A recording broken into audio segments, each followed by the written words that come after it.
Dinas Tenaga Kerja dan Mobilitas Penduduk Aceh melalui bidang penyiapan kawasan dan pembangunan permukiman transmigrasi melaksanakan kegiatan rapat kerja ketransmigrasian Kabupaten Kota se-Aceh tahun 2021 yang dilaksanakan di Hotel Rasamala, Banda Aceh 7 Desember 2021.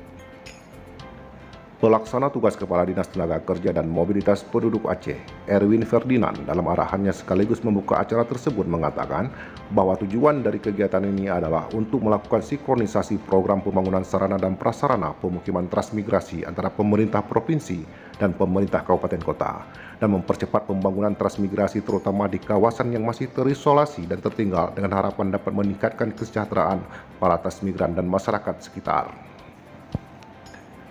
Rapat kerja ketransmigrasian Kabupaten Kota se-Aceh diikuti oleh 19 dinas kabupaten kota yang menangani masalah ketransmigrasian dan beberapa dinas provinsi yang Aceh terkait ketransmigrasian.